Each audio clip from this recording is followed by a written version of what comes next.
إن الحمد لله نحمده ونستعينه ونستغفره ونعوذ بالله من شرور أنفسنا ومن سيئات أعمالنا من يهده الله فلا مضل له ومن يضلل فلا هادي له وأشهد أن لا إله إلا الله وحده لا شريك له وأشهد أن محمدا عبده ورسوله أما بعد فإن خير الحديث كتاب الله وخير الهدي هدي محمد صلى الله عليه وعلى آله وسلم وشر الأمور محدثاتها وكل محدثة بدعة وكل بدعة ضلالة وكل ضلالة في النار. قال النبي صلى الله عليه وسلم ألا إن في الجسد مضغة إذا صلحت صلح الجسد كله وإذا فسدت فسد الجسد كله ألا وهي القلب. میرے محترم دینی بھائیوں اور نوجوان ساتھیوں، پورے 1 مہینے کے بعد ہم لوگ مل رہے ہیں۔ خوارج سے متعلق جو سلسلہ ہمارا چل رہا ہے، اس میں پچھلے کئی دروس میں ہم نے بہت ساری باتیں ان کی علامات اور ان کے اوصاف سے متعلق دیکھیں۔ جو حدیث میں نے ذکر کی ہے، ایک بہت بڑی اہم بات کو وہ واضح کرتی ہے۔ اللہ کے نبی صلی اللہ علیہ وسلم فرماتے ہیں الا ان فی الجسد مضغہ، خبردار آدمی کے بدن میں، اس کے جسم میں گوشت کا ایک ٹکڑا ہے، اگر وہ صحیح ہو جائے اذا صلحت صلح الجسد کلہ، اگر اس میں صلاح بھلائی پیدا ہو جائے، اصلاح اس کی ہو جائے، سارے بدن کی اصلاح ہو جاتی ہے۔ وَإِذَا فَسَدَتْ فَسَدَ الْجَسَدُ كُلُّهُ، اگر جسم کا وہ ٹکڑا حصہ اسی میں فساد اور بگاڑ پیدا ہو جائے تو اس کے پورے جسم میں بگاڑ پیدا ہو جاتا ہے۔ الا وہی القلب، خبردار اچھی طرح جان لو کہ وہ آدمی کا دل ہے۔ معلوم ہے کہ زندگی کا بگاڑ دل کے بگاڑ کا نتیجہ ہوتا ہے۔ دل میں بہت ساری چیزیں ہیں، ان میں سے 2 بنیادی چیزیں ایسی ہیں جس سے سارا فساد پیدا ہوتا ہے۔ ایک فہم کا بگاڑ، 2 ارادوں کا بگاڑ۔ 2 چیزیں ایسی ہیں، سارا بگاڑ یہاں سے شروع ہوتا ہے۔ انسان غلط بات کو صحیح سمجھ لیتا ہے، صحیح بات کو غلط سمجھ لیتا ہے، بے دینی کو دین سمجھ لیتا ہے، دین کو گمراہی یا غلط یا بے دینی سمجھ لیتا ہے، ایمان کو کفر اور کفر کو ایمان، سنت کو بدعت، بدعت کو سنت، شرک کو ایمان اور توحید کو اولیاء سے دشمنی۔ انسان کے فہم کا بگاڑ، یہاں سے ساری مصیبت شروع ہوتی ہے۔ کس چیز کو انسان صحیح سمجھتا ہے، کس چیز کو انسان غلط سمجھتا ہے، کن اصولوں پر وہ چیزوں کو تولتا ہے، کن بنیادوں پر وہ حق اور باطل کے فیصلے کرتا ہے۔ تو یہ جو فہم کا بگاڑ ہے، یہ ساری مصیبتوں کی جڑ ہے، اور یہ کہاں ہوتا ہے؟ دل میں۔ اسی لیے اس کا سدھار سب سے اچھا سدھار ہے۔ ساری چیزوں کا سدھار یہاں سے شروع ہوتا ہے، انسان کو دین کی صحیح اور گہری سمجھ ملنا۔ اسی لیے کیا فرمایا حدیثی میں، مَن یُرِدِ اللَّهُ بِهِ خَیْرًا یُفَقِّهُ فِی الدِّین، اللہ جس کے لیے خیر کا ارادہ کرتا ہے اس کو دین کی گہری سمجھ عطا فرماتا ہے۔ قرآن میں دیکھ لیجئے، یُؤْتِی الْحِکْمَةَ مَن یشاء وَمَن یُؤْتَ الْحِکْمَةَ فَقَدْ أُوتِیَ خَیْرًا کَثِیرًا، اللہ جس کو چاہتا ہے حکمت، وزڈم کیا ہے؟ گہری سمجھ، اللہ جس کو چاہتا ہے دیتا ہے۔ جس کو حکمت دے دی گئی اسے خیر کثیر عطا کر دی گئی، بہت بڑی خیر دی گئی، بہت زیادہ مقدار میں خیر مل گئی اس کو۔ تو معلوم ہے کہ خیر کی شروعات انسان کو صحیح سمجھ کے ملنے سے ہوتی ہے، اور شر کی شروعات انسان کی سوچ کے، اس کے سمجھ کے، اس کے فہم کے بگاڑ سے شروع ہوتی ہے۔ ایک آدمی ایک غلط مفروضہ قائم کر لیتا ہے، اپنی طرف سے ایک ہائپوتھیسس بنا لیتا ہے، چاہے وہ دینی معاملات میں ہو یا کسی بھی اعتبار سے، سماجی اعتبار سے ہو، سیاسی اعتبار سے ہو، اور اسی کو بیس بنا کے پھر سارے آگے کے قدم اٹھاتا ہے۔ لیکن دل میں فہم کے بعد ایک دوسرا سٹیپ ہوتا ہے، انسان کی سوچ، اس کے قاعدے، اس کے اصول، اس کے ضوابط، اس کا فہم بگڑنے کے بعد ایک دوسرا بگاڑ وہی دل میں ہی ہوتا ہے، ارادے، ڈیسیجنس، انٹینشنس۔ آدمی ارادے کرتا ہے ایسا کرنا چاہیے، لیکن ان ارادوں کے پیچھے وہی سوچ ہوتی ہے، وہ ایک غلط چیز کو صحیح سمجھتا ہے یا صحیح کو غلط، یا غلط باطل کو حق، حق کو باطل، اور پھر اسی کی روشنی میں وہ فیصلے کرتا ہے، غلط فیصلے کرتا ہے۔ ایسا کرنا چاہیے، ایسا نہیں کرنا چاہیے، یہ صحیح ہے، یہ غلط ہے، تو اب وہ دل میں فیصلے کرتا ہے، ارادے کرتا ہے۔ اور آپ جانتے ہیں کہ اعمال کا مدار نیتوں پر ہے، نیتیں بگڑتی، اعمال بگڑ جاتے ہیں۔ آدمی گاڑی کا رخ جہاں رکھے گا سفر وہیں ہوگا۔ دل کے جب ارادے بگڑتے ہیں تو پھر اور چیزوں میں بگاڑ آتا ہے، دو چیزوں میں،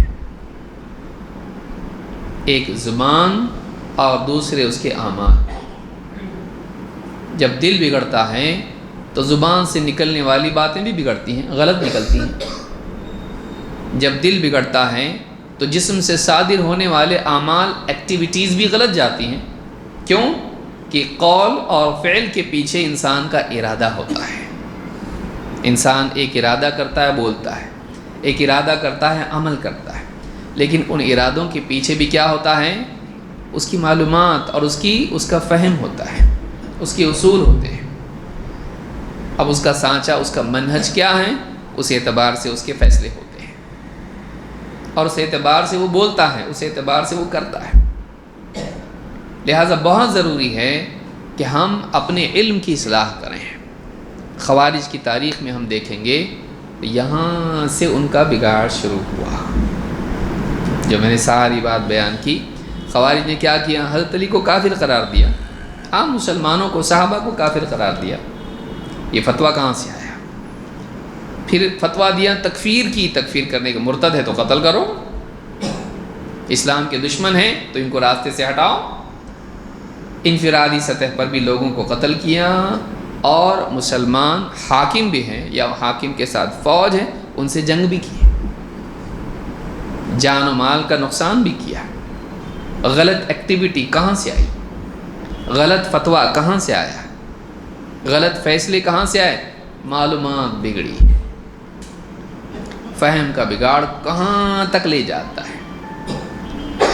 اسی لیے بعض اوقات جب علماء کہتے ہیں دین کا علم حاصل کرو، دین کا علم حاصل کرو، بگاڑ کے دور میں، فساد کے دور میں بھی علم علم علم، دینی دروس، درس کے حلقات، علم کے حلقات، کتابیں پڑھو، علماء کے دروس سنو، خطابات سنو، اچھی اچھی کتابیں پڑھو، دینی دروس میں آؤ، علماء سے جڑو۔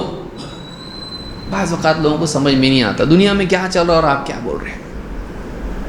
بتائیے، سارا جو بگاڑ ہے اس بگاڑ کی جڑ کیا ہے؟ انسان کا غلط فہم، اس کے بعد اس کی غلط فیصلے، پھر اس کے بعد اس کے غلط اقوال اور اس کے غلط افعال، یہی تو سارے فساد کی جڑ ہے۔ دنیا میں سارا بگاڑ آتا کہاں سے ہے؟ تو حدیث ہم کو بتاتی کہ ساری شروعات دل سے ہوتی ہے۔ اس دل میں جو سوچ ہے، جو ارادے ہیں، ان کے بگاڑ سے پھر باہر بھی بگاڑ آتا ہے۔ اگر ایک برتن میں گندگی ہے، آپ نل کھولیں گے، باہر کیا نکلے گا؟ گندگی۔ تو اب آپ زمین تو صاف کر رہے ہیں پوری، لیکن وہ اس کو صاف نہیں کر رہے، وہ گندگی نکلتی جائے گی، نکلتی جائے گی۔ آپ اس کو صاف کیجئے، گندگی پھیلنے سے رکے گی۔ تو یہ قول و عمل کا بگاڑ دل کے بگاڑ کا نتیجہ ہے، اور اس قول و عمل کے بگاڑ کی وجہ سے پورے سماج میں بگاڑ پیدا ہوتا ہے، لوگوں کی جان و مال کا اور عزتوں کا نقصان ہوتا ہے۔ لہٰذا شروعات اگر کی جائے اصلاح کی تو کہاں سے ہونا چاہیے؟ آدمی کے دل سے ہونا چاہیے۔ اور دل کا سدھار آپ دل میں کیا کر سکتے؟ مطلب کچھ مشین ڈال کے کچھ کر سکتے نہیں۔ دل کا سدھار ہوتا ہے انسان کے علم کے سدھار سے۔ اس کی معلومات کے سدھار سے، کیونکہ دل کا سدھار سیلف ریئلائزیشن کے بعد ہی ہوتا ہے. ہاں یہ صحیح، اب تک کہ میں غلط سمجھتا تھا، تو اس کو سمجھ میں آتا ہے کہ میں غلط تھا، تب جا کر اس کی زندگی میں سدھار آتا ہے. زبردستی آپ نہیں لا سکتے اس کو، یہاں سے آپ رکائیں گے تو وہاں جا کے وہ گڑبڑ کرے گا. ڈرگ ایڈکٹ ہے، اس کو آپ یہاں پکڑ لیے، وہ چھپ کے جا کے پیے گا، وہ چھپ کے جا کے کرے گا. موبائل فون یہاں سے آپ چھین لیے، بے حیائی وہ اکیلے میں کہیں اور جا کے دیکھے گا. آپ نے اس کے اندر سے اس کو نہیں نکالا، آپ نے باہر سے اس کو روکا. باہر سے روکنا بھی ضروری ہوتا ہے برائیوں کو، تاکہ لوگوں کو نقصان نہ ہو، لیکن اس کی ایک حد ہے. وہ ٹوٹل سلوشن نہیں ہے، وہ بڑا حل نہیں ہے. اصل حل یہ ہے کہ اندر ہی سے گندگی کو ختم کر دیا جائے. وہ کیسے کر سکتے آپ؟ ایسی کوئی مشین بنی ہے؟ نہیں. ایسی کوئی فوج بنی ہے جو اندر سے ختم کرے؟ نہیں. وہ علم کے بغیر نہیں ہو سکتا ہے. لہٰذا کیسا بھی دور آیا، آپ دیکھیں اسلامی تاریخ میں امام احمد کا فتنہ، اس زمانے میں امام احمد نے جس فتنے کو فیس کیے خلق قرآن کا، یا اس کے علاوہ اس کے بعد مسلسل فتنے آتے رہے. تاتاریوں کا فتنہ ابن تیمیہ رحمۃ اللہ علیہ کے زمانے میں، اس سے پہلے، اس کے بعد اہل علم ہمیشہ سے علمی کام میں لگے رہے، انہوں نے کبھی چھوڑا نہیں. اسلام کی ہسٹری آپ دیکھیے، وارز کے اتنے سارے جنگیں ہوئیں، اتنے سارے آپسی جنگیں ہوئیں، اتنے فتنے آئیں، لیکن کبھی آپ کو نہیں ملے گا کہ اہل علم نے علم کا سیکھنا سکھانا روکا ہو. کیوں؟ ہمارے نبی نے نہیں روکا. اللہ کے رسول صلی اللہ علیہ وسلم ٹھیک ہے مکہ میں تھے، مظلومیت کی حالت میں تھے، وہاں علم دیا کہ نہیں دیا، سکھایا کہ نہیں سکھایا لوگوں کو، لوگ مسلمان کیسے بنے، دیندار کیسے بنے. اتنے مصیبت کے حالات میں، مظلومیت کے حالات میں بھی علم روکا نہیں. دار ارقم میں پڑھتے تھے سب لوگ، اسٹڈی سرکل وہاں سب پڑھتے تھے، اللہ کے نبی صلی اللہ علیہ وسلم تعلیم دیتے تھے. مدینہ آئے، ایک کے بعد ایک جنگیں سازشیں سب کچھ ہوا. علم چھوڑے، ابھی بہت امپورٹنٹ چیز ہے، ابھی بند کرو. یہ کیا علم اصل ابھی جنگ کا وقت آیا. ہاں یہ مسئلہ وہ مسئلہ، مسلمانوں کے معاملات، ابھی ایکسپانشن کرنا ہے ہم کو، فائنینشیل سٹیٹس مسلمانوں کا اچھا بنانا ہے، یہ اچھا کرنا ہے، وہ اچھا کرنا ہے. کبھی علم روکا؟ بہت سے لوگ اس کو سمجھ نہیں پاتے ہیں. آپ سوچئے کہ اسلامی تاریخ میں، خود نبی صلی اللہ علیہ وسلم کی تاریخ میں، آپ کے بعد اہل علم کا دور، آج تک علماء کبھی اس کام کو روکتے نہیں ہیں. کیوں؟ اس لیے کہ یہ غذا ہے، یہ ضرورت ہے. سارے بگاڑ کی جڑ انسان کی سوچ کا بگاڑ ہے، اور سوچ کے بگاڑ کو ختم کرنے کے لیے علم سے بہتر دوا نہیں. اسی لیے پہلی وحی کون سی آئی؟ پیسے کی. پیسہ ہے تو سب کچھ ہے. نا فوج کی، فوج ہونا چاہیے مسلمانوں کے پاس. پہلی وحی کیا ہے؟ اقرأ بسم ربک الذی خلق. اس پورے سماج کے اندر اور عالم میں کتنا بگاڑ تھا، لیکن اللہ تعالیٰ نے پہلی وحی نازل کی تو اس میں انسان کو پیدا کرنے کے علاوہ اور کیا ہے؟ انسان کی کریشن، اس کی تخلیق کے علاوہ اور ٹاپک کون سا ہے سوائے علم کے؟ کچھ ہے؟ اس میں علم کی بات ہے. اللہ نے ان 5 آیتوں میں بتایا ساری مصیبت کا حل اگر ہے تو وہ علم میں ہے، اور ساری مصیبت کی جڑ اگر ہے تو وہ جہالت ہے. جہالت ہی کی وجہ سے سارا فساد زمین میں پیدا ہوتا ہے. لہٰذا بعض اوقات لوگ بولتے ہیں یہ کیا درس اور یہ کیا علم اور کتابیں پڑھو اور درس سنو، یہ کرو، دنیا میں کیا چل رہا اور آپ قائم میں لگے ہوئے ہو. بھائی جو ہمارے نبی جس چیز میں لگے تھے ہم اس میں لگے ہیں. ہمارے ہاتھ میں کچھ ہے کچھ کرنے کے لیے؟ کچھ نہیں کر سکتے ہم لوگ. تو کہ یہ بھی چھوڑ دیں؟ میں بولی باقی بہت ساری چیزیں، یہ کیا کر رہے آپ؟ تو کھانا چھوڑا، موبائل فون پہ ٹک ٹاک اور یہ وہ سب دیکھنا چھوڑا. لوگوں کے درمیان تو مجاہد اسلام بن کے اور امت کا درد ظاہر کر کے تو کیا چاہتا ہے؟ مطلب دوسروں کو غلط ثابت کرنا چاہتا ہے، دوسروں کو معطل کرنا چاہتا ہے؟ نہیں. کیا کر سکتے ہیں ہم لوگ؟ موجودہ حالات میں بھی آپ دیکھیے یا دوسرے حالات بھی دیکھیں، ایک کے بعد ایک آتا رہتا ہے. لیکن ان حالات میں ہم کیا کریں؟ مطلب اپنی دینداری کو چھوڑ دیں اور سیاسی مسائل کے حل کرنے میں لگے؟ نہیں. اگر ہمارے بس میں کچھ ہے جو صحیح طریقے سے ہم کچھ اچھا کر سکتے ہیں تو کریں، نہیں تو اپنی ذاتی زندگی کو بہتر بنانے میں لگیں، اس لیے کہ ہم کو ایک دن قبر میں جانا ہے، ہم سے محاسبہ ہونے والا ہے۔ ہم کچھ نہیں کر سکتے، ہم اپنے کو اچھا بنائیں، اپنے گھر والوں کی فکر کریں، ہمارے آس پاس جو ہم مسائل دیکھ رہے ہیں ان کو حل کریں، نہ یہ کہ ہم دور کے مسائل پر صرف گفتگو کرتے رہیں اور آس پاس گندگی بڑھتی چلی جائے۔ سمجھ میں آ رہی بات؟ اکثر ہوتا یہ ہے کہ انسان دور کے مسائل پر زیادہ گفتگو کرتا ہے اور نزدیک کے جو مسائل ہوتے ہیں ان کو نظر انداز کرتا ہے، یہ طریقہ نہیں ہے۔ علی کل حال، تو خوارج کے بارے میں ہم نے دیکھا کہ اس کی گمراہیوں میں اور اس کے اوصاف ہم نے دیکھے کہ کیا صفات تھی خوارج کی۔ ان میں پہلی صفت ہم نے دیکھی کہ خوارج دور افتراق میں پیدا ہوتے ہیں، یعنی ان کی تحریک جو بڑھتی ہے، سیاسی حالات، اختلافات اور جنگیں، ایسا ماحول جب ہوتا ہے تو ان کی دعوت کے لیے یہ حالات کیٹلسٹ کا کام کرتے ہیں۔ ان حالات میں ان کی دعوت پروان چڑھتی، کیوں؟ اس لیے کہ لوگوں کے جذبات، جنگی مزاج اور وہ ساری چیزیں اور غصہ اور یہ ساری چیزیں ہوتی ہیں، تو ان کو لوگوں کو بھڑکانے کا حاکموں کے خلاف بہت اچھا موقع ملتا ہے۔ تو ایک چیز ہم نے دیکھی، حدیثوں میں بھی آیا کہ افتراق کے دور میں یہ ظاہر ہوں گے۔ دو، اور چونکہ ہم دیکھ چکے ہیں یہ ہمیشہ نکلتے رہیں گے، کب نکلیں گے؟ تو عام طور سے یہ ایسے ہی ایام میں، ایسے ہی ماحول میں یہ پنپتے ہیں جہاں سیاسی حالات اور اختلافی حالات بڑھ جائیں اور سیاسی حالات بگڑ جائیں۔ دو، خوارج کے بارے میں جیسا حدیثوں میں آیا ہے کہ وہ کم عمر اور کم سمجھ ہوں گے۔ کم عمری عام طور سے کم فہمی کا ذریعہ ہوتی ہے۔ ہم یہ نہیں کہتے کہ کم عمر ہونا بیوقوف بناتا ہے انسان کو، لیکن عمر کا بھی ایک دخل ہوتا ہے انسان کے تجربے اور اس کے فیصلوں کی پختگی میں۔ اسی لیے عام طور سے نبوت اللہ تعالیٰ دیتا ہے 40 کے بعد، کہ وہ ایک ایسی عمر ہوتی ہے جس میں پختگی آتی ہے۔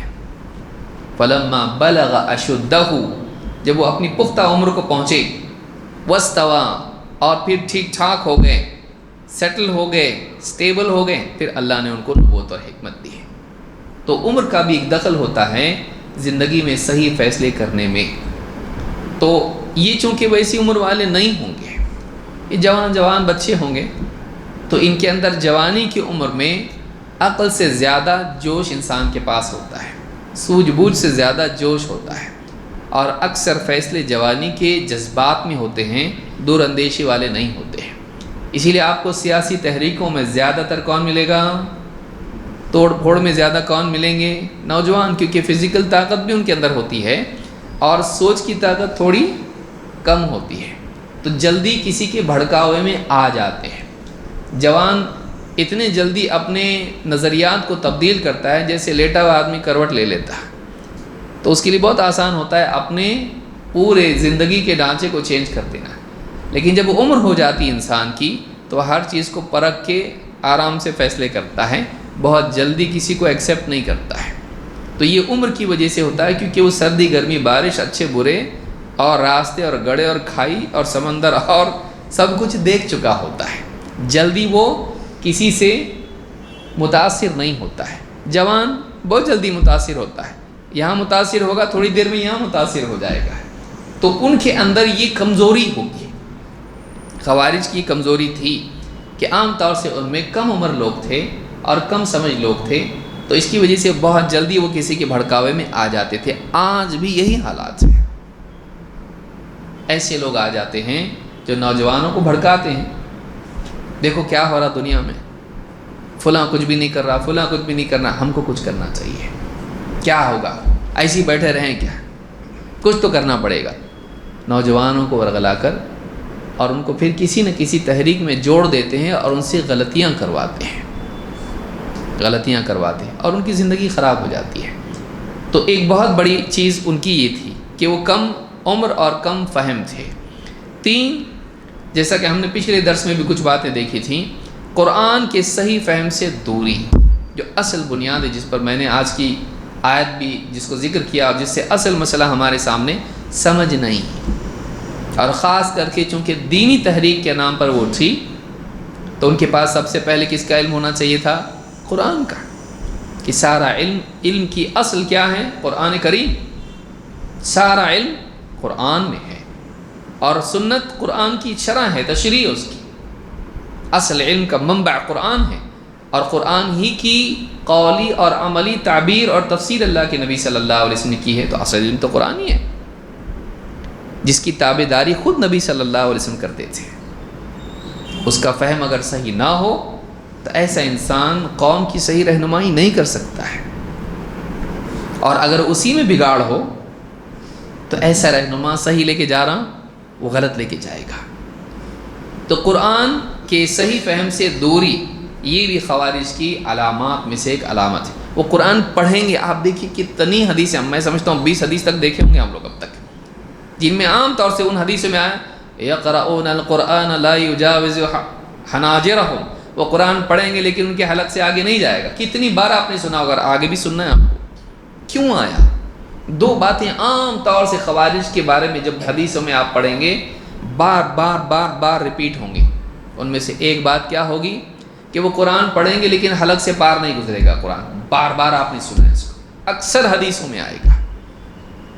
اور دوسری بات آپ سنیں گے، دین سے ایسے نکل جائیں گے جیسے تیر شکار کے پار نکل جاتا ہے. یہ دو چیزیں بہت اہم ہیں کہ فہم کے اعتبار سے قرآن کے فہم سے محرومی، اور عمل کے اعتبار سے، دینداری کے اعتبار سے صراط مستقیم سے بھٹک جانا. دین میں آ کے اس میں ٹکنا نہیں، اس صراط سے کیا ہونا؟ نکل جانا، گمراہ ہو جانا. یہ دو باتیں عام طور سے خوارج کے بارے میں آپ کو سننے میں آئیں گے. اور انہی میں سے آپ دیکھیں گے آج کے بھی دور کے جو اس ذہنیت کے لوگ ہیں، آپ کو ایک آیت ان کی زبان سے بار بار ملے گی جس کا غلط استعمال کر کے وہ سارا فساد برپا کرتے ہیں. اور میں نے پچھلے درس میں بھی اس پر گفتگو کی تھی، لیکن آج اختصاراً کروں گا. وہ کون سی آیت ہے؟ وَمَن لَّمْ يَحْكُم بِمَا أَنزَلَ اللَّهُ فَأُولَٰئِكَ هُمُ الْكَافِرُونَ. جو بھی اللہ کے نازل کیے ہوئے اس وحی کے مطابق فیصلہ نہ کریں، یہی لوگ کافر ہیں. یہ سورہ المائدہ کی آیت نمبر 44. اس آیت کو استعمال کر کے خارجیت کا مزاج رکھنے والے لوگ مسلم حکمرانوں کی تکفیر کرتے ہیں. دیکھو کیا کر رہا وہاں، کیا چل رہا دنیا میں، وہ کیا کر رہا ہے. دیکھو یہ حاکم مسلمانوں کا، یہ دیکھو کیا کر رہا ہے، اس نے ایسا قانون لایا، اس نے ویسا قانون لایا، اس نے یہ چیز وہاں اجازت دے دیا، اس نے وہ چیز روک دیا. کسی ایک ملک کی بات نہیں، جتنے بھی مسلم حکام مختلف ملکوں میں ہوتے ہیں ان پر تنقید کرنا، ان کے خلاف لوگوں کو اکسانا، ایسی باتیں بول کے، ان کے فیصلوں کی غلطی بتا کر. اور صرف یہ نہیں کہ ان کے فیصلوں کی غلطی بتائی جائے، بلکہ ان بنیادوں پر، ان غلط فیصلوں اور غلط قوانین کی بنیاد پر ان کو کافر ہی بتا دینا. ظاہر بات ہے کہ جب وہ کافر ہیں تو مرتد ہو گیا، اسلام سے نکل گیا، اس کا قتل کیا جائے گا، اس کو ہٹایا جائے گا. اب اس کے ہٹانے کے لیے پھر کیا ہے؟ ڈائریکٹ تو جا کے بول نہیں سکتے ذرا ہٹو. ہاں کر سکتے؟ ایسا نہیں کر سکتے. تو پھر کیا کریں گے؟ پھر سرنگ نکالیں گے زمین میں سے. ڈائریکٹ تو نہیں کر سکتے ہیں، پھر کیا کروں؟ سیکرٹ میٹنگز، پھر 1 سے 2، 2 سے 20، 20 سے 200 بنانے کی کوشش کرو تاکہ حاکم کے خلاف بغاوت ہو. وہ کبھی سکسیس ہوتا بھی نہیں ہے عموماً. یہ اپنے ذوم میں سمجھتا رہتا ہے کہ میں کوئی بھلا کام کر رہا ہوں. پھر کوئی کہنے والا جب کہتا ہے اتنے سال سے تم لوگ کر رہے ہو اب تک کچھ بھی نتیجہ نہیں، بولے ہم کوشش کر رہے ہیں، ہم کوشش کے مکلف ہیں. جبکہ یہ ہونا چاہیے کہ تیری کوشش کا نتیجہ کیا ہے تجھ کو معلوم ہو.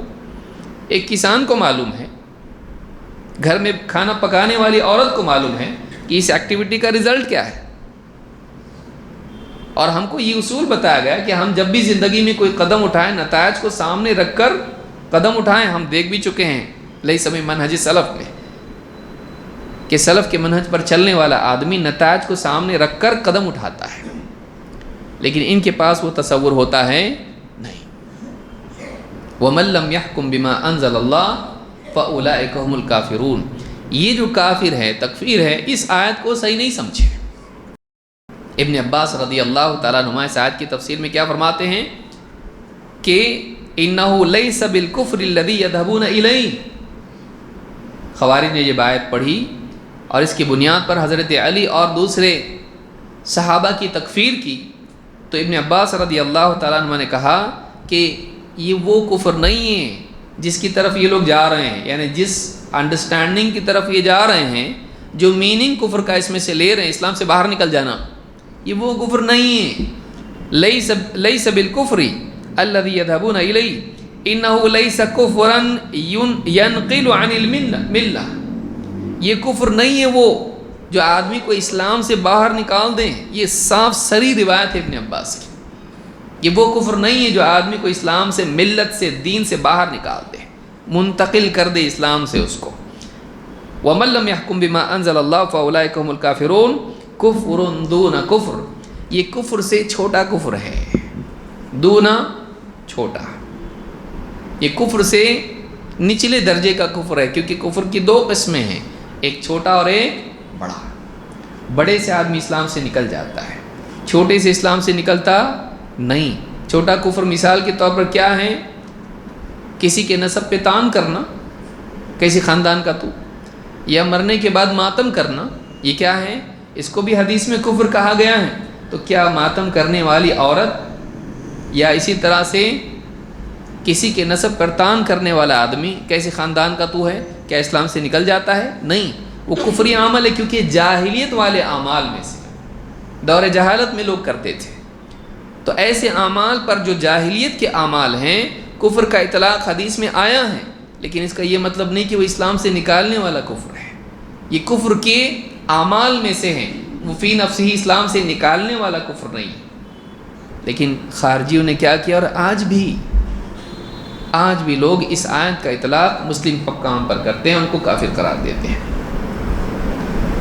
پھر اس کے بعد دوسرا سٹیپ یہ ہوتا ہے کہ ان حکام کی تائید کرنے والے، ان کی حکومت میں مختلف مناصب پر رہنے والے، جج ہے، قاضی ہے، اس کا مشیر ہے، کہتے ہیں کہ دیکھو جب یہ کافر ہے اور اس کو سپورٹ کرنے والے بھی کیا ہو گئے، علماء، سارے علماء کافر، تو بڑے بڑے علماء کو بھی کیا کر دیتے ہیں، کافر۔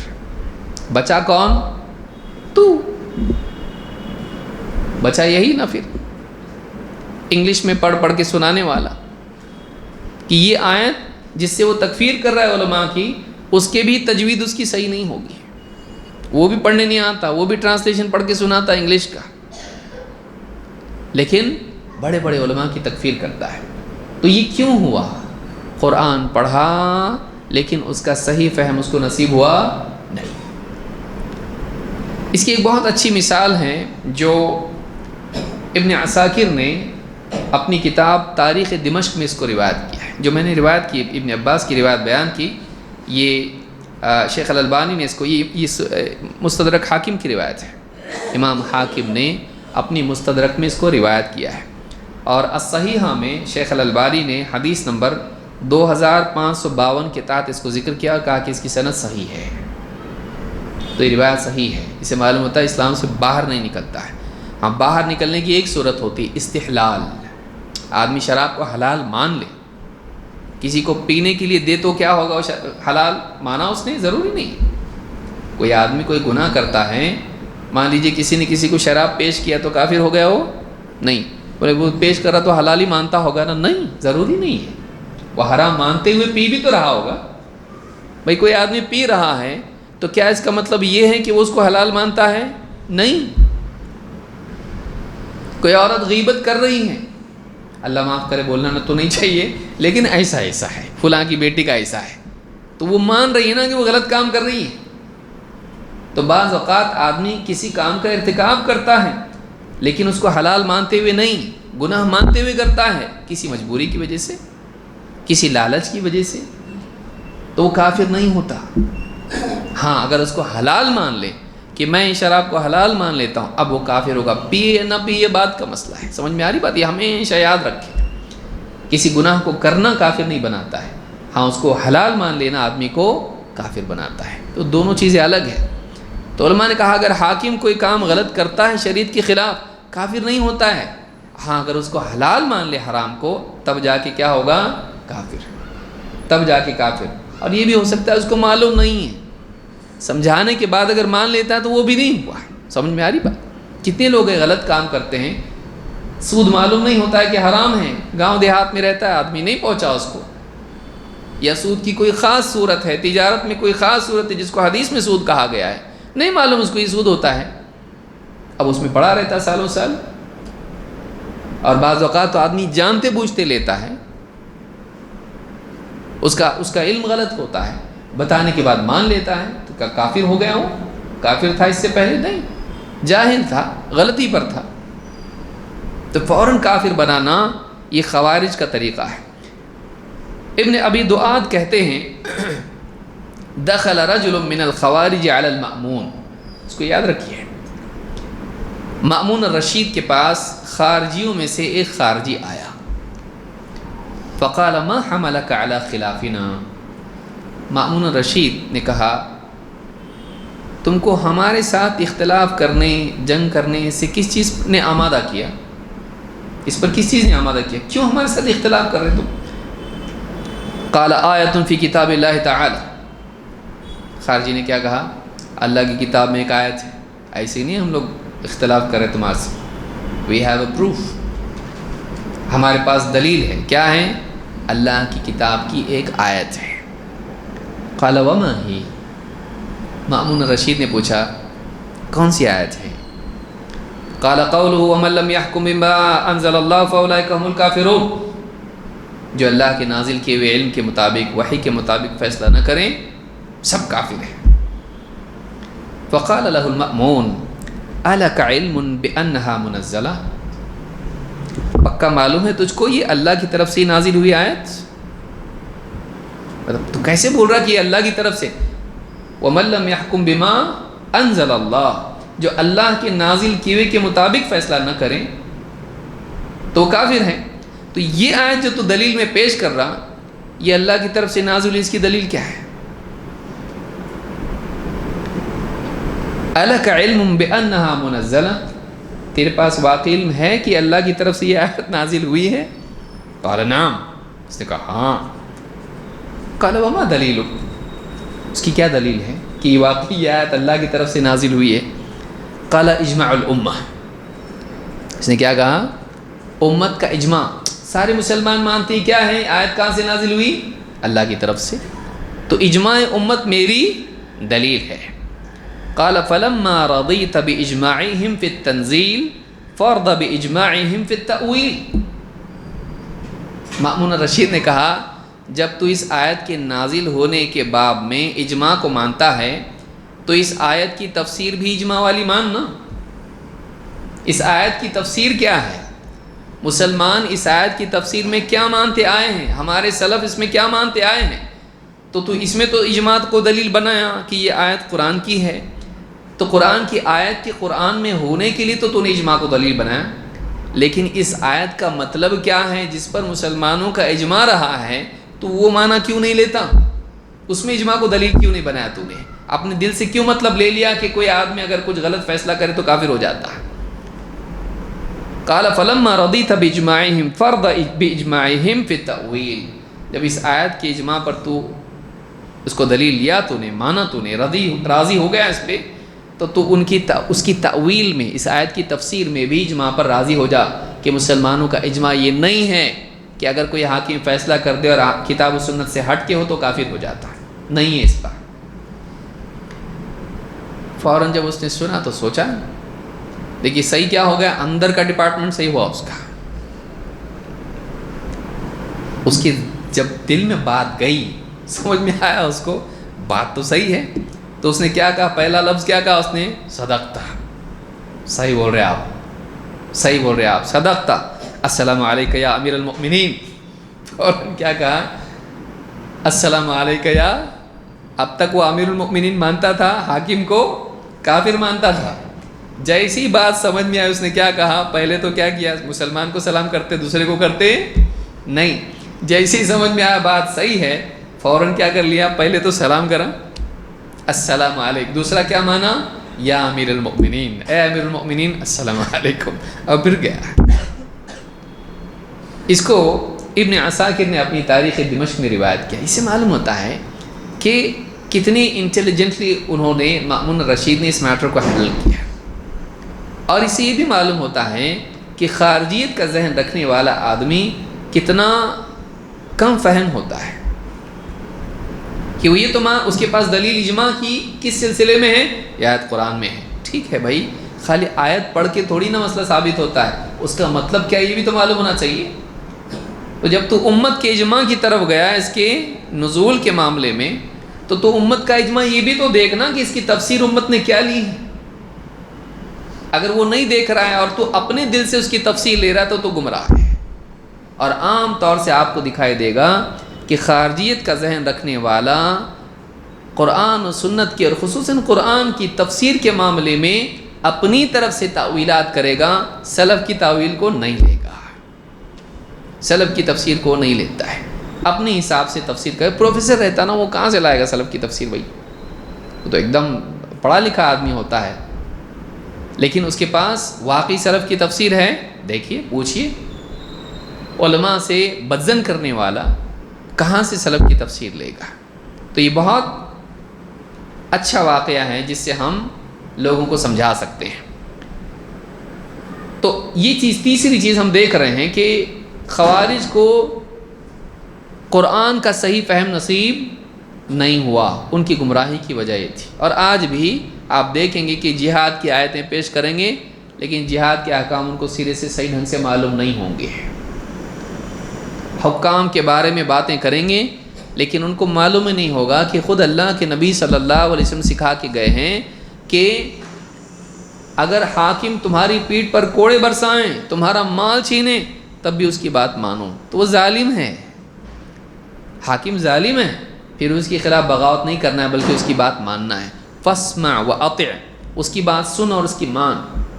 وَإِن ضَرَبَ ظَهْرَكَ وَأَخَذَ مَالَكَ فاسمع واطع، حدیث میں آیا، سنن نبی داؤد کی حدیث ہے۔ اگر مسلمانوں کا حاکم تیری پیٹھ پہ کوڑے برسائیں، تیرا مال چھین لیں، تب بھی تو اس کی بات سن اور مان۔ اس طرح کی بے شمار حدیثیں ہوں گی، وہ اس کو نہیں سنیں گے، وہ یا تو اس کو قبول نہیں کریں یا پھر وہ اپنی طرف سے اس کی تاویلات بیان کریں گے۔ نہیں، وہ پرسنل میٹرز میں ہیں، امت کے مجموعی معاملات میں نہیں ہیں، جیسا کہ عارفی نے کہا۔ یہ حدیث کیا ہے؟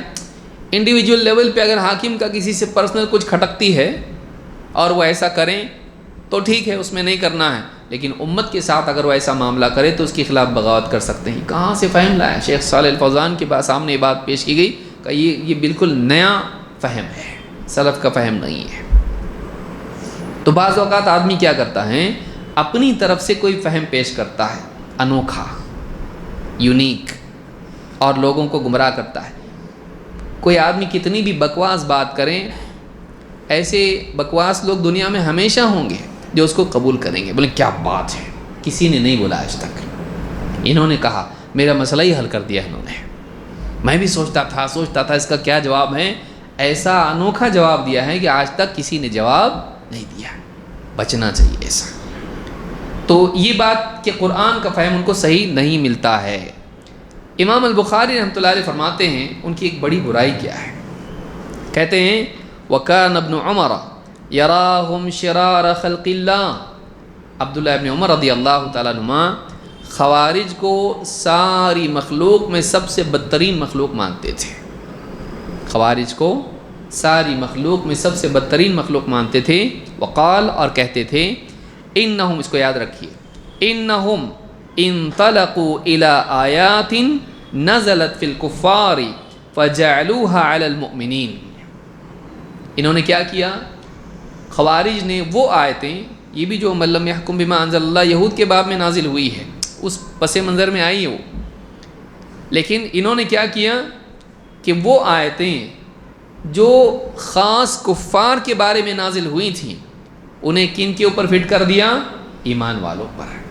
جو آیتیں کفار کے لیے خاص تھیں انہوں نے اہل ایمان پر ان کو فٹ کر کے انہیں کافر قرار دے دیا۔ یہ کون کہتا تھا؟ عبداللہ ابن عمر رضی اللہ تعالیٰ عنہ۔ امام البخاری نے اس کو کتاب استتابۃ المرتدین میں روایت کیا ہے، باب قتل الخوارج میں۔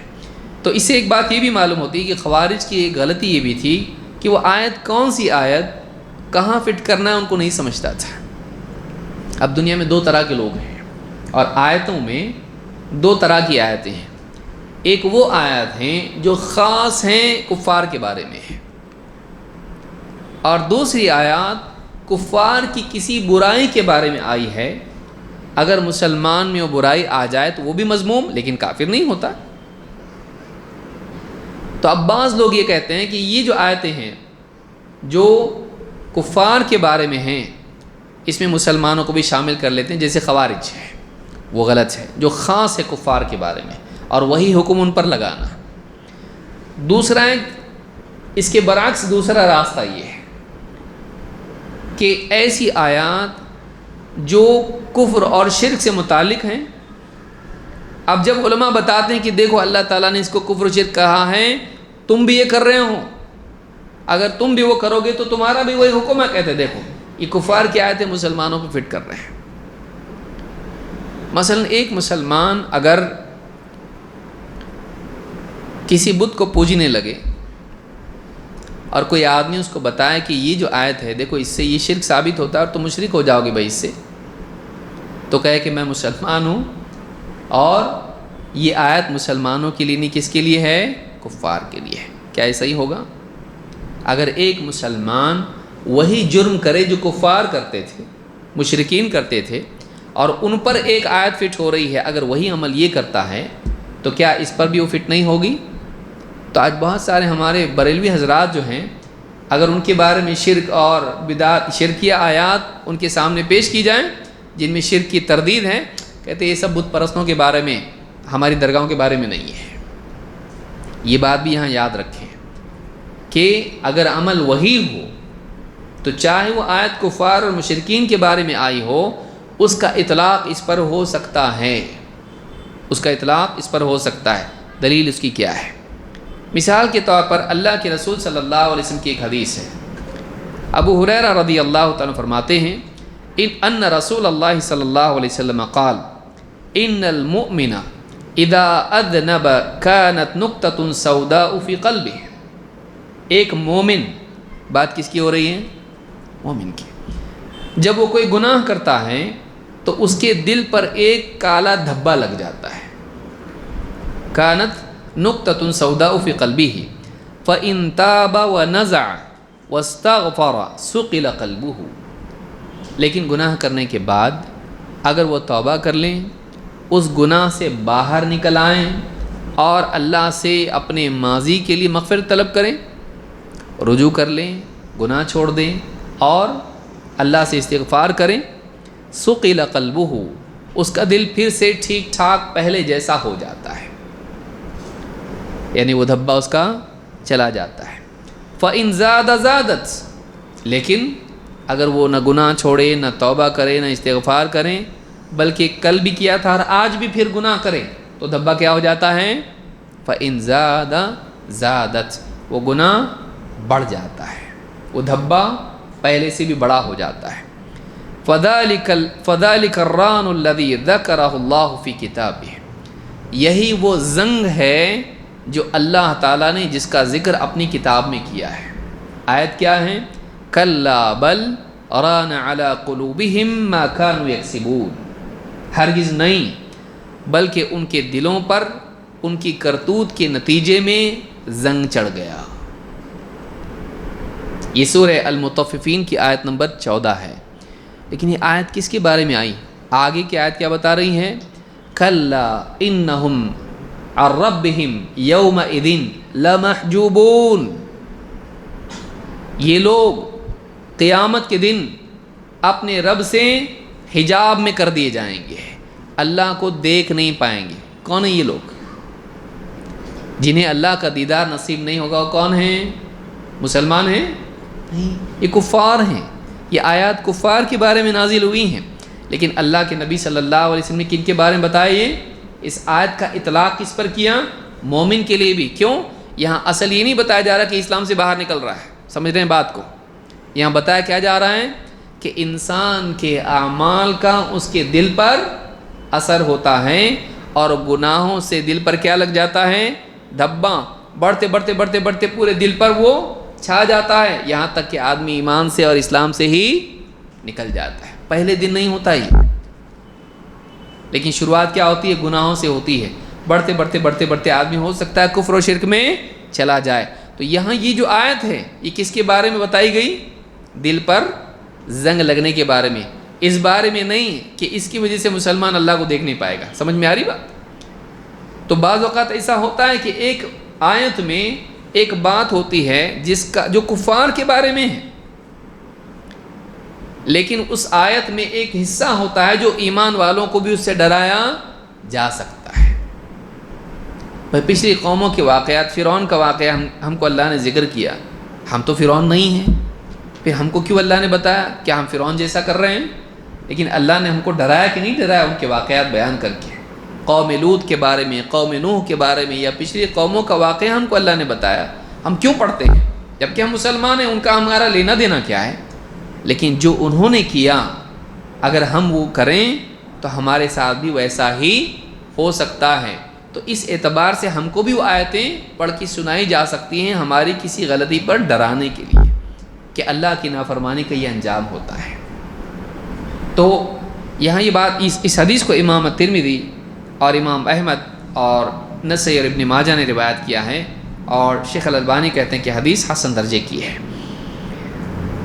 اور یہ ابن ماجہ میں حدیث نمبر 4244 پر آپ کو یہ حدیث مل جائے گی۔ دوسری مثال، یہ کفر کی مثال تھی، دوسری مثال شرک کی مثال ہے۔ عزرہ کہتے ہیں دخل حذیفۃ علی مریض، حذیفہ رضی اللہ تعالیٰ عنہ ایک مریض کے پاس گئے، فرآ فی عضدہ سیرا فقطعہ او انتزعہ، اس کے بازو پر انہوں نے ایک دھاگا بندھا ہوا دیکھا۔ ناڑے اس زمانے میں بھی تھے، لیٹسٹ نہیں ہو، بہت پرانے، سلف کے دور میں بھی تھے وہ۔ تو ہاتھ میں کیا دیکھا؟ بازو پر ناڑا، دھاگا بندھا ہوا دیکھا۔ فقطعہ، انہوں نے اس کو کاٹ دیا، او انتزعہ، اس کو نکال دیا۔ ثم قال وما یؤمن اکثرهم باللہ الا وهم مشرکون، آیت کیا پڑھی؟ ان میں سے اکثر لوگ ایمان لاتے ہیں اللہ پر لیکن پھر بھی مشرک کے مشرکی ہیں۔ یہ کس کے بارے میں آیت؟ یہ اہل مکہ کے بارے میں ہے، لیکن گئے کس کے پاس تھے؟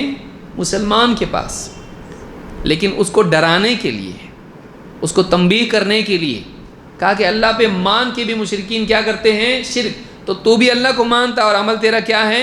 شرکیہ ہے۔ تو شرک والی آیت سے اس کو ڈرایا۔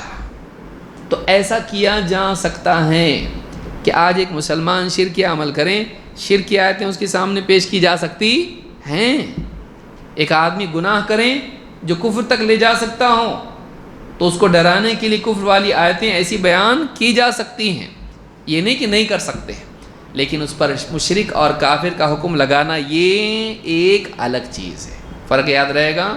ہاں، ورنہ کوئی آدمی کہے گا دیکھو یہ آیتیں تو مشرکین کے بارے میں، بت پرستوں کے بارے میں، ہمارے بارے میں ہم بابا کو مانتے، ہم بتوں کو نہیں مانتے۔ تو بات تو وہی ہو گئی، اس زمانے میں بھی قبر پرستی تھی اور آج بھی قبر پرستی ہو رہی ہے، تو ان آیتوں کا انطباق، اپلیکیشن اس پر ہو سکتا ہے، کیونکہ اللہ کے سوا کسی اور کو وہ مان رہا ہے۔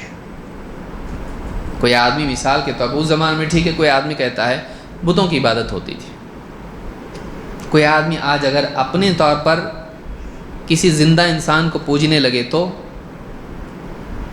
کہہ سکتے ہیں یہ بت تھوڑی نہ ہے، تو انسان ہے۔ قرآن میں کہا ہے انسانوں کے بارے میں، تو بتوں کے بارے میں ہے۔ کوئی آدمی کہہ سکتا ہے ایسا؟ یا کوئی آدمی ایسی چیز نکال لائے جو پہلے تھی ہی نہیں، صندوق کو پوجنا شروع کر دے، پیسہ ہے تو سب کچھ ہے بھائی، ہاں جیسے کئی مشرکین ہیں آج بھی پیسے کو پوچھتے کہ نہیں پوچھتے، تو اب کیا کہیں گے کہ یہ اس کا ذکر قرآن میں نہیں ہے، حدیث میں نہیں ہے، تو یہ شرک نہیں بولیں گے؟ اس کا الحاق کیا جائے گا نا اس میں، کہ چیزوں کی شکلیں بدلتی رہیں گی، لیکن عمل کی وجہ سے شکل بدلنے پر حکم الگ ہو جائے گا؟ نہیں، عمل وہی ہے، چیز کی شکل بدل گئی، تو چاہے وہ بت ہو یا قبر ہو، شکل بدل گئی لیکن عمل تو وہی ہے۔ عبادتی عمل نہ بت کے ساتھ کیا جا سکتا ہے نہ قبر کے ساتھ۔ تو یہ بات بھی یاد رکھنا چاہیے کہ ایک آدمی ایسا نہ ہو کہ ان باتوں کو سن کے کہنے لگے کہ اچھا اب معلوم پڑا کہ اس طرح کی آیتوں کو مسلمانوں پہ ہم لوگ کے سامنے دلیل کے طور پر ذکر نہیں کر سکتے، وہ مشرکین کے لیے نہیں۔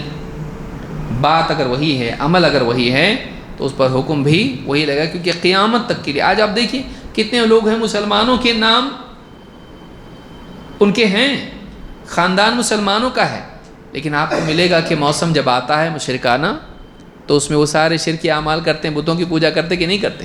کیا بولیں گے ان کو؟ یہ اس پہ فٹ نہیں ہو سکتا؟ اس کا عمل دیکھیں گے یا اس کا آدھار کارڈ؟ سمجھ میں آ رہی بات کہ کسی انسان کا صرف کسی خاندان سے ہو جانا، مسلمان ہونا، اس کو ساری چیزوں کی اجازت نہیں دیتا ہے۔ اصل فیصلہ کیا ہے؟ عمل کے مطابق ہوتا ہے، اس کو یاد رکھیں۔ تو یہ بات بھی یاد رکھیں۔ اور خوارج کا مسئلہ یہ بھی تھا، ایک تو ان کا فہم غلط، دوسرا غلط فہم پر اصرار، یہ دوسری مصیبت۔ بات تو وہی جو ہم کو سمجھ میں آئی، اور سمجھ میں آیا وہ صحیح ہے غلط وہ معلوم نہیں، سمجھے غلط، لیکن اس سمجھ کے اوپر ضد بھی ان کے پاس پائی جاتی تھی، اس پر لڑنے مرنے کے لیے بھی تیار ہوتے تھے۔ اور ساری مصیبت کی جڑ یہ ہے کہ انسان سوچنے کے لیے تیار نہ ہو، اہل علم کی طرف رجوع کرنے کے لیے تیار نہ ہو، مجھ کو جو سمجھا وہی صحیح ہے۔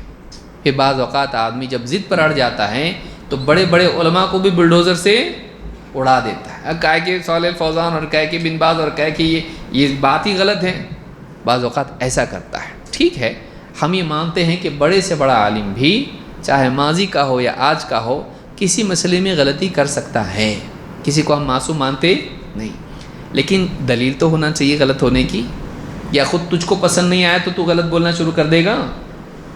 اس لیے کہ بعض اوقات سیاسی معاملات میں آدمی انٹلیکچوئل کم ہو جاتا ہے، ایموشنل زیادہ ہو جاتا ہے۔ پولیٹیکل معاملات میں آپ کسی سے بھی بات کرو مسلمانوں کے حالات کے بارے میں، وہ عقل گھر پہ رکھ کے آتا ہے، بالکل بھی سننے کو تیار نہیں ہوتا، وہ اتنا ایموشنل ہو جاتا کہ پھر سنتا ہی نہیں۔ کیا کر رہے مسلمان، کیا کر رہے مسلمان حاکم لوگ، دیکھو کیسا ہو رہا، وہ ایسا کر رہے، ایسا انہوں نے کرنا چاہیے تھا، پھر ان کو گالیاں بکنا شروع کرتا ہے یا ان کو گمراہ قرار دیتا ہے۔ مسلمان اور آپ کہیں علماء بھی تو ہے، علماء بھی تو کچھ نہیں، ارے کھائے کہ علماء کو بھی غلط بولنا شروع کرتا ہے، ایموشنل ہو جاتا آدمی، جبکہ اگر دیکھا جائے تو یہ بھی خود کچھ نہیں کر رہا، جوش دکھانے سے آدمی ہیرو بن جاتا ہے لیکن مسئلہ حل ہوتا نہیں۔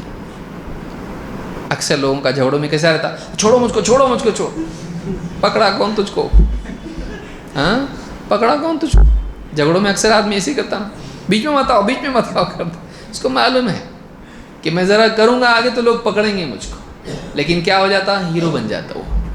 تو قوم کے بہت سے لوگ ایسے ہوتے ہیں جو اس طرح کے سیاسی مسائل جو مسلمانوں کے آتے ہیں اور دیکھتے ہیں کہ کوئی نہیں بول رہا ہے، علماء خاموش ہیں، نہیں حکمت کا تقاضا یہی ہے، تو اس کو معلوم ہوتا ہے کہ مسلمان قوم جذباتی ہے، اور ان میں اگر جذباتی بات کرنے والا آدمی ایسے وقت پر بولے تو قوم اس کو سر پہ بٹھا لیتی ہے، ہیرو بننے کا موقع ہے یہ، ایسی سی باتیں بولتا ہے جو خود کرتا نہیں ہے، بڑی بڑی باتیں کرے گا، اور ہم سالوں سے یہ دھوکہ کھا رہے ہیں، سالوں سال گزر گئے، ہم ہوش میں آتے نہیں، ہر کچھ سالوں کے بعد ایک آدمی کھڑا ہوتا، مسلمانوں کو جذبات دلاتا اور مسلمانوں سے غلطیاں کرواتا ہے، اور مسلمان دھوکے میں آتے ہیں۔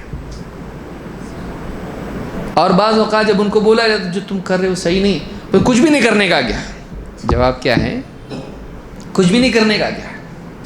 وہ کچھ تو کر رہے نا، وہ کچھ تو کر رہے ہیں، تم تو کچھ بھی نہیں کر رہے۔ تو مسلمان آپ غور کریں، ہماری یعنی ذہنی طور پر ہم کتنے پست ہو چکے ہیں، خالی سچر کمیٹی کے حساب سے نہیں، دوسری کمیٹی کے حساب سے بھی کتنے پست ہو گئے ہیں کہ ہمارے نزدیک یہ ہے کہ کچھ تو کرو، چاہے غلط ہی کیوں نہ ہو، کچھ تو کرنا چاہیے، نہیں کرنے والے سے وہ اچھا۔ آپ دیکھیے بولنے والا آپ کو اینڈ آف دا ڈے یہی بولے گا، آرگیومنٹ آخر میں یہی آئے گا اس کا، پھر کیا کچھ بھی نہیں کرنے کا کیا؟ ارے بھائی کیا کرنے کا؟ کچھ بھی کرنے کا کہ کچھ صحیح کرنے کا؟ ہاں، مسلمان کی سوچ یہ ہوتی کہ جو کرنا ہے وہ صحیح کرنے کا۔ صاحب ایسا بولے کچھ بھی نہیں کرنے کا کیا؟ ہم لوگ کچھ تو کرنا پڑے گا نا، یہ جو مزاج ہے یہ ہم کو نقصان پہنچاتا ہے. پھر ہم کیا کرتے ہیں؟ کچھ نہ کچھ کر کے اپنے دل کو ٹھنڈا کرتے ہیں. پھر وہ صحیح ہیں غلط ہیں، اس کا امت کو فائدہ ہوا نہیں ہوا، پرابلم سالو ہوا نہیں ہوا، پرابلم بڑھ گیا، کچھ تو کیے نا ہم نے، ہاں کچھ تو کیے نا. وہ ایسے ہی ہے جیسے ایک آدمی آگ لگی، وائر خراب ہونے کی وجہ سے جل کے آگ لگ گئی. اب وہ کیا کر رہا؟ پانی لا کے ڈال رہا اس کے اوپر. ڈالتے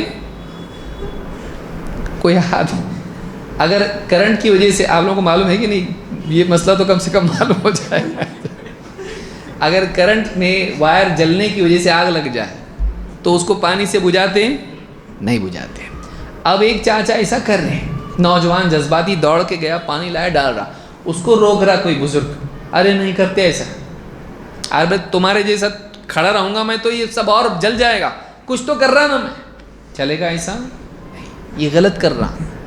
اس کا جذبہ اچھا ہے لیکن کام غلط. کام صحیح ہونا چاہیے. کوئی دوسرا آدمی کھڑے، تمہارے سے تو اچھا ہے وہ، کچھ تو کر رہا نہ ہو. اللہ کے بندے وہ آگ بڑھا رہا ہو، وہ آگ گھٹا رہا کہ بڑھا رہا. تو ہماری مینٹالٹی یہ ہو گئی ہے کہ کچھ تو کر رہا نا تو وہ اچھا ہے، جو کچھ نہیں کر رہا چپ کھڑا ہے وہ برا ہے. کچھ نہیں کرنے والا اس بیوقوف سے اچھا ہے. اس کو پوچھے تم کیوں کچھ نہیں کر رہا؟ بولے میرے کو نہیں معلوم بھائی ایسی سچویشن میں کیا کرنے کا. کیا بول رہا ہو؟ مجھ کو نہیں معلوم. ویسی جسے دوا خانے میں کوئی آدمی، کوئی ڈاکٹر نہیں آیا بول کے علاج شروع کر، کچھ تو کر رہا نا میں. اور دوسرا آدمی جو بیٹھا بولے بھائی میں ڈاکٹر نے، میرے کو نہیں معلوم کیا کرنا ہے سچویشن میں. بولے دیکھو یہ کچھ نہیں کر رہا، یہ کچھ تو کر رہا، تو وہ بیماری بڑھایا اس نے. تو ایسے لوگ قوم کے لیے نقصان ہے جو بغیر علم کے قدم اٹھاتے ہیں. سمجھ میں آ رہی بات؟ میں بولنا جو چاہ رہا ہوں اس کو سمجھیں آپ. ہم کو ان کے جذبے سے کوئی اعتراض نہیں ہے، جذبہ ہونا چاہیے.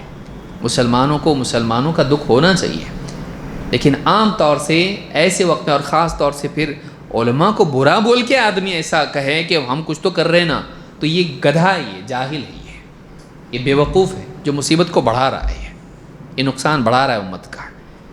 تو ابن حجر رحمۃ اللہ علیہ خوارج کے بارے میں کہتے ہیں کانوا یتأولون القرآن علی غیر المراد منہ ویستبدون برأیہم. فتح الباری میں ابن حجر کہتے ہیں کہ خوارج کی برائی یہ تھی کہ وہ قرآن کی تفسیر ایسی کرتے تھے، قرآن کی آیتوں کا وہ معنی لیتے تھے جو قرآن میں نہیں ہے. وَيَسْتَبِدُّونَ بِرَأْيِهِمْ، اور اپنی رائے پر جمے رہتے تھے، ڈٹے رہتے تھے، اسی پر اڑ جاتے تھے. یہ ڈبل مصیبت ہے، غلط فہم اور اس کے بعد کیا؟ ضد. اور ضد کا نام کیا دیا آدمی؟ استقامت. بولے کچھ بھی ہو ہم تو اسی پہ ڈٹے رہیں گے. یہ ساری مصیبت کیوں ہے؟ علم نہیں. اور علم کیوں نہیں؟ علم کتابوں سے آیا، علماء سے رجوع کیا. اور اکثر اس طرح کے ریولوشنسٹ جتنے بھی رہتے ہیں ان کا علم ویسٹ سے آتا ہے، قرآن و سنت سے نہیں آتا ہے. ان کی آئیڈیالوجی اب دیکھیے، جو بھی ایکٹیویٹی ان کی ہوں گی، ایسا کیے تو ایسا ہوتا، پروٹیسٹ کرنے سے یہ ہوتا. کیسے معلوم پڑا؟ فرانس میں پروٹیسٹ کیے نا ایسا ہوا، انگلینڈ میں کیے نا ایسا ہو. مطلب تیرے پاس دلیل کیا ہے؟ یہ ہے. آپ کتنے مسائل میں آپ بات کریں، ان کے پاس قرآن و سنت کی دلیل نہیں ہوگی، ان کے پاس تجربات کی دلیل ہوگی. تجربات صحیح بھی ہو سکتے ہیں، غلط بھی ہو سکتے ہیں. کیوں نہ ہم دینی معاملات میں علماء کی طرف رجوع کریں.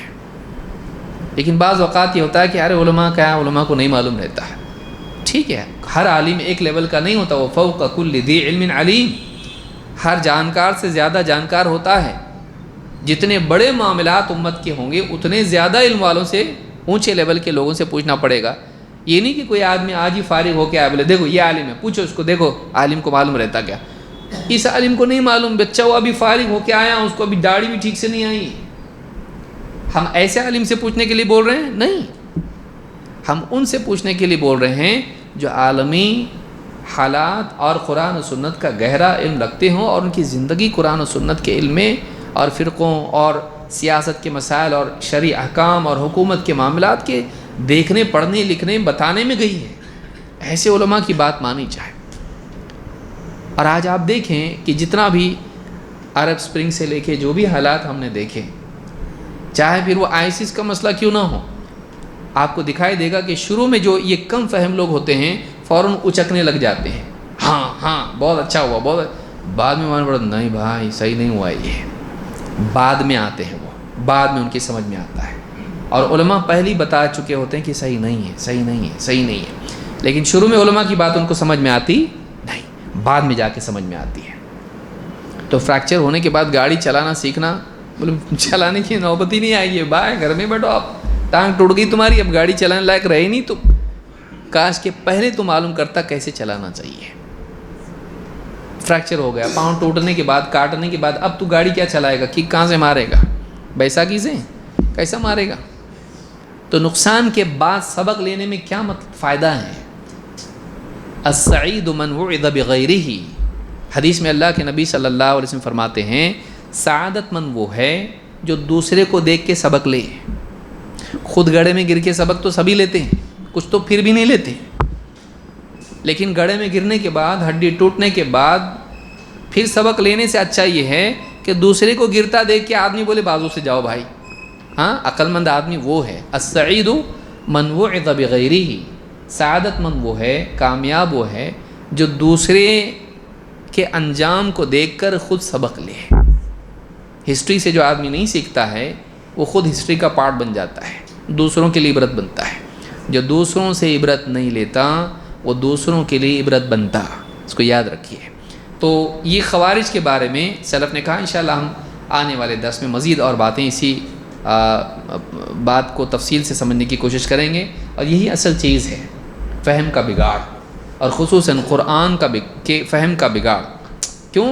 اس لیے کہ آدمی قرآن کی آیت پیش کر رہا ہو اور اس کو غلط سمجھ رہا ہو اور سمجھا رہا ہو، عام آدمی دھوکہ کھاتا ہے، اور قرآن تو پیش کر رہا نہ ہو، قرآن کی آیت تو پڑھ رہا نہ ہو، لیکن یہ فہم کیا ہے؟ غلط ہے۔ یہ زیادہ بھیانک ہے، فلسفی بیان کر کے لوگوں کو بتا رہا ایسا نہیں ایسا۔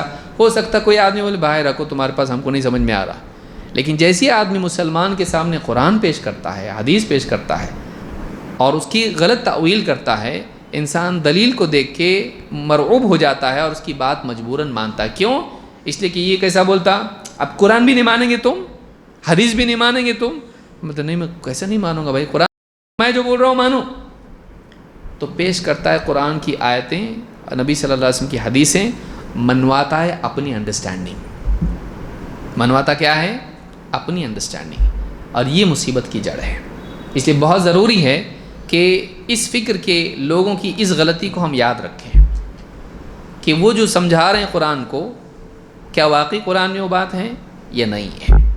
اس کے لیے ہم کو اہل علم کی طرف رجوع کرنا ضروری ہے۔ اللہ تعالیٰ ہم سب کو سمجھ عطا فرمائیں اور دین کا علم صحیح طور پر حاصل کرنے اور قرآن کو صحیح طور پر سمجھنے کی توفیق عطا فرمائیں۔